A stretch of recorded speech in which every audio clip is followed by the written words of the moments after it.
Shalom, pemirsa yang diberkati Tuhan. Bertemu kembali dalam seri pelajaran Sekolah Sabat.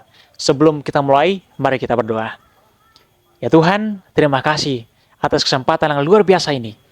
Kami akan pelajari Sekolah Sabat-Mu Tuhan. Berkati pemirsa yang sedang menyaksikan akan pelajaran Sekolah Sabat ini, kiranya Roh Kudus akan berbicara dan menuntun kami kepada seluruh kebenaran, sehingga kami boleh insyaf dari dosa-dosa kami dan datang kepada Yesus. Ampuni dosa kami Bapa, di dalam nama Tuhan Yesus kami berdoa. Amin. Saudaraku, pelajaran Sekolah Sabat hari Jumat tanggal 24 Mei 2024. Pendalaman. Perhatikan bagaimana karya Yesus bagi kita dalam penghakiman dan peran kita dijelaskan. Yesus tidak memaafkan dosa-dosa mereka, tetapi menunjukkan penyesalan mereka atas dosa mereka itu dan iman mereka. Dan dalam memohon pengampunan bagi mereka, ia mengangkat tangannya yang telah terluka itu di hadapan Bapa dan seluruh malaikat-malaikat suci, sambil berkata, "Aku mengenal nama mereka." Saudaraku, Yesus berkata, "Aku telah mengukirkan mereka di telapak tanganku." Korban sembelihan kepada Allah ialah jiwa yang hancur. Hati yang patah dan remuk tidak akan kau pandang hina, ya Allah. Tertulis dalam Mazmur pasal 51 ayat yang ke-19. Dan kepada penuduh umatnya ia mengatakan, "Tuhan kiranya menghardik engkau, hai iblis. Tuhan yang memilih Yerusalem kiranya menghardik engkau." Terus dalam buku Kemenangan Akhir ditulis oleh hamba Tuhan Ellen G. White dalam halaman 409 dan 410. Kenyataan bahwa umat Allah yang diakui digambarkan sebagai yang berdiri di hadapan Tuhan dengan pakaian kotor haruslah mengarah pada kerendahan hati dan penyelidikan hati yang mendalam dari semua orang yang mengaku namanya. Mereka yang sungguh-sungguh menyucikan jiwa mereka dengan menaati kebenaran akan memiliki pandangan yang paling rendah hati tentang diri mereka sendiri.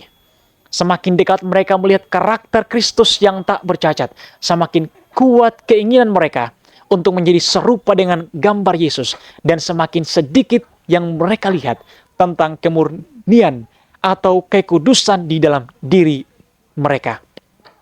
Saudaraku, tetapi sementara kita harus menyadari keadaan kita yang berdosa. Kita harus mengandalkan Kristus sebagai kebenaran kita, pengudusan kita, dan penebusan kita.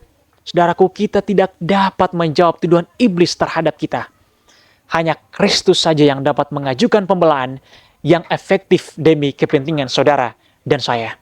Dia sanggup membungkam si penuduh dengan argumen-argumen yang tidak dasarkan pada jasa-jasa kita, tapi pada dirinya sendiri, pada diri Yesus itu sendiri. Di dalam Ellen G. White Testimonies for the Church, jilid yang kelima, halaman 471 dan 472. Saudaraku, kita sekarang hidup pada hari pendamaian yang besar. Dalam acara di Bait Suci Duniawi, sementara imam besar mengadakan pendamaian bagi orang-orang Israel, semua diharuskan merendahkan diri mereka oleh pertobatan dari dosa dan merendahkan diri di hadirat Tuhan, agar mereka tidak dipisahkan dari antara umat itu. Dengan cara yang sama, semua yang mau agar namanya tetap tertulis dalam kitab kehidupan, sekarang harus dalam hari-hari terakhir masa percobaan itu, merendahkan diri mereka di hadirat Allah, oleh menyesali dosa-dosa dan bertobat dengan sungguh-sungguh. Tertulis dalam buku Kemenangan Akhir halaman 414 dan 415. Pertanyaan-pertanyaan diskusi. Yang pertama, perasaan apakah yang timbul ketika membayangkan Yesus mengangkat tangannya yang terluka bagi saudara dan saya di hadapan Bapa? Mengapa ini menjadi satu-satunya pengharapan kita di dalam penghakiman?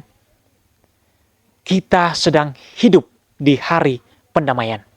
Pendamaian adalah karya Allah dalam penyelamatan orang-orang berdosa yang terhilang. Lalu, mengapa setiap hari yang didedikasikan untuk pekerjaan Allah dalam penyelamatan orang-orang berdosa harus menjadi kabar baik. Dan selanjutnya, perhatikan apa yang tertulis oleh Ellen G. White, berkata, hanya Kristus saja yang dapat mengajukan pembelaan yang efektif demi kepentingan saudara dan saya. Dan dia sanggup membungkam si penduduh dengan argumen-argumen yang tidak didasarkan pada jasa-jasa kita, tetapi pada dirinya sendiri. Advent Review and Sabbath Herald, 2 April 1908. Yang ketiga, bagaimanakah Anda dapat menjadikan pengharapan ini sebagai milik Anda? Tuhan memberkati. Kita berdoa. Bapa di sorga, terima kasih Tuhan pelajaran sekolah Sabat ini memberikan sebuah perenungan yang dalam kepada kami, sehingga kami merenungkan betapa besarnya pengorbanan Yesus yang telah Engkau lakukan di kayu salib. Terima kasih Tuhan atas pengorbanan-Mu, membantu kami untuk menghargai akan pengorbanan dengan hidup selaras dengan kehendak Tuhan. Berkati pemirsa yang mendengarkan firman Tuhan ini, kiranya Engkau bersama-sama dengan mereka, tuntun mereka Tuhan dalam pergumulan mereka, sehingga perubahan terjadi dalam kehidupan-Mu.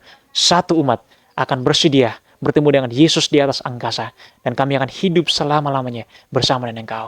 Ampuni dosa kami Tuhan, kami persembahkan doa ini hanya melalui satu nama yang indah, Yesus Kristus yang adalah Tuhan dan Juru Selamat kami. Amin.